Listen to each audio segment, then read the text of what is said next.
वाटलं नव्हतं 2025 आमच्यासाठी एवढा छान असेल. मी असं का म्हणते तर तुम्हाला आता पुढे व्हिडिओमध्येच कळेल. तर इथं ना मस्त सकाळी चाय घेतला आणि चाय एक नाही तर 2 टाईम घेऊ वाटतो, कारण थंडीच तशी आहे आणि सकाळी उठलं की खूपच गार वाटतं. दररोजच उठायला 7 वाजतात आणि इथं ना आमचं घराचा अर्धा बेस तर तयार आहे. मस्त इथं दुपारी जेवणामध्ये ना कांद्याची चटणी आणि बाजरीची भाकर खाल्ली होती आणि आमच्या जो घराचा कलर जो आहे तर तो आतून काही चॉकलेटी कलरचा आहे, कारण अजून बरंच काम राहिलेलं आहे. तर तुम्हाला आता बाहेरचं पण दाखवते.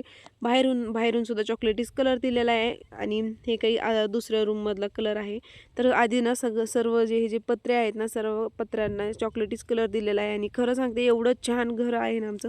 अजून तर तयार व्हायला टाईम आहे, तरी पण जेवढं तयार झालेलं आहे मला तेवढं तुम्हाला दाखवता येईल आणि लाँग व्हिडिओ आता लवकरच येईल, कारण मला लाँग व्हिडिओसुद्धा एडिट करायला टाईम भेटत नाही. आणि जे आम्ही आंब्याचे झाड आणले होते ते असे सगळे साईडने लावून दिलेले आहे. आमच्या विहिरीपर्यंत पूर्ण रस्ता वगैरे केलेला आहे आणि खरं सांगते तुम्ही पण एकदा अशा घरामध्ये राहून नक्की पहा. एकदम छान वाटतं त्या मोठ्या घरापेक्षा आणि ह्या घरामध्ये ना जमीन आसमानचा फरक आहे.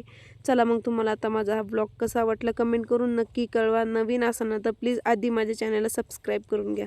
माझा ब्लॉग इथेच एंड करते.